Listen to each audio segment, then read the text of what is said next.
Topic Dramatism by Rida Rameez. All the world's a stage, and all the men and women merely players.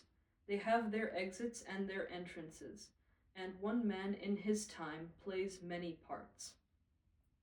That's a line from William Shakespeare's play As You Like It, and it's possibly one of his most famous quotes known today. The stage that he's referring to is figurative, of course.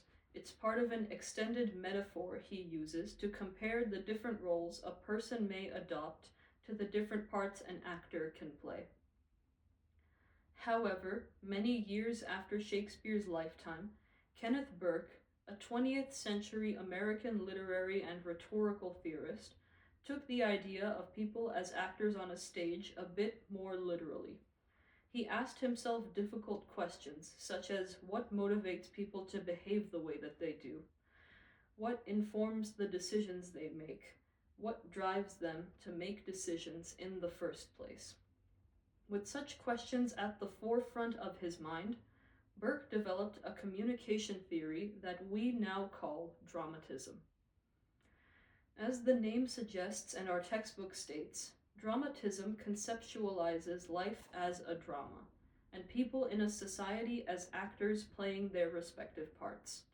Like in any play, a specific set of requirements must be met for an event to occur in life. Burke laid out these requirements in a diagram known as the dramatistic pentad, or Burke's pentad.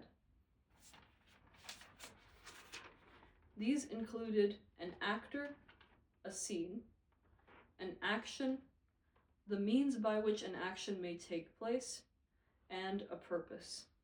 Later on, Burke added another element to his pentad that he called attitude. Essentially, for any event to take place, there needs to be a person who does something, which is the actor and the action. There must have been a particular state of mind that they were in as they approached the action, which is their attitude. The event must have taken place at a specific location in a specific point in time. That was the scene. There must have been some tools or circumstances that allowed the actor to do what they did. Those are the means. And they must have a reason or purpose. Another part of this theory that's important to us is that through analysis of human behavior via the pentad, Burke believed that the driving force in human communication was often guilt, and expanded on that by claiming that human beings are stuck in what he called the guilt redemption cycle. The cycle starts with a certain order, which is a state of hierarchy and established social norms. When the order is violated in some way, that act is called the negative, and results in feelings of guilt from the individual that performed the violation.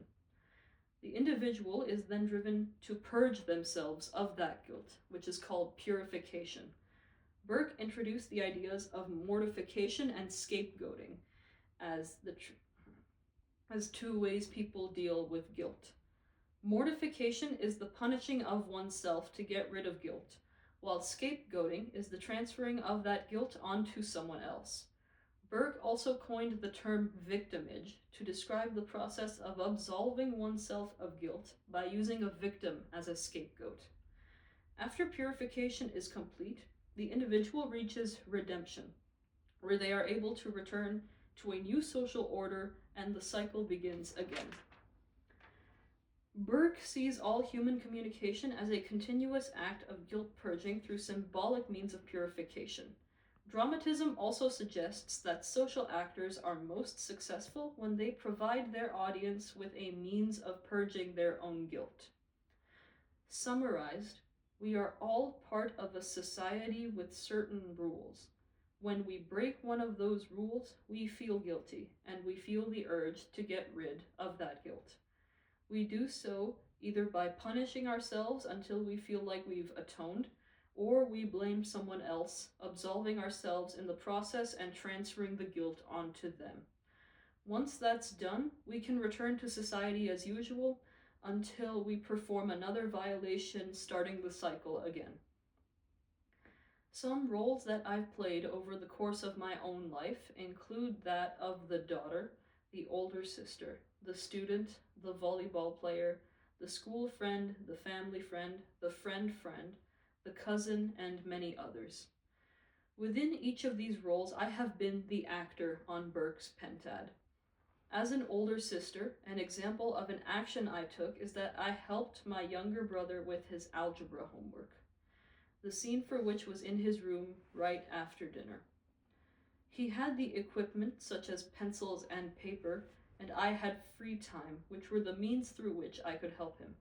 As for my purpose, it was simply to fulfill my brother's request for help. Lastly, I prepared for the action with the mindset that I had to make this homework make sense to him. So I had to be calm and articulate as I performed the action.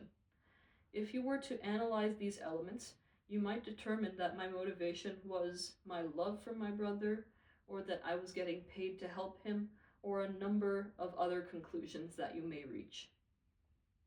Speaking of algebra, when I took that same class in high school, my teacher was one of those types who was known for how difficult her class was and how few people left it with decent grades.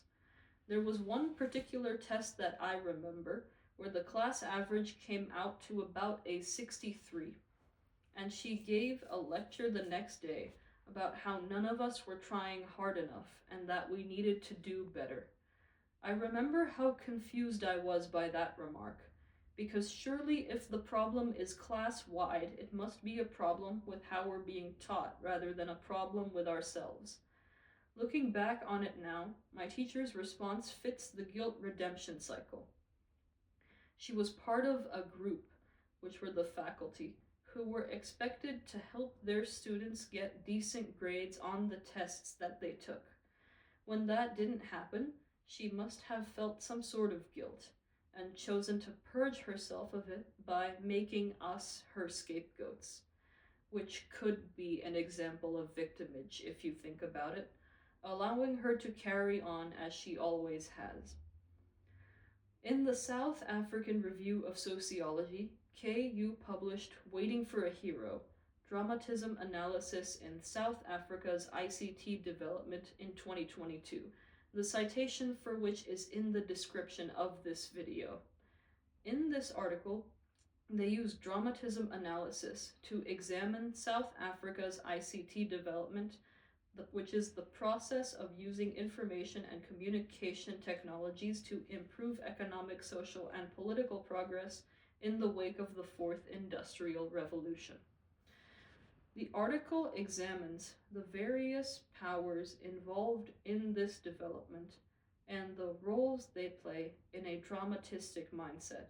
And while they found a few incongruencies within the play that is being examined, such as the fact that the scene takes place internationally while ICT development is being governed largely domestically, resulting in a disconnect, the article concludes that South Africa's ICT development has been largely unsuccessful and attributes that to a lack of a singular powerful actor, or hero, as the article calls them. The tremendous changes in ICT policy and DCDT have made them unstable, exacerbating fragmentation and lack of coherence in the sector development, resulting in confusion, dissatisfaction, and mistrust between the parties involved. A singular dominant player, Telkom, has emerged, but their inconducive power and wide range of influence have remained unchecked for much of the development process, causing them to fill more of a villain role than that of a hero, according to the article, and further emphasizing the need for a hero.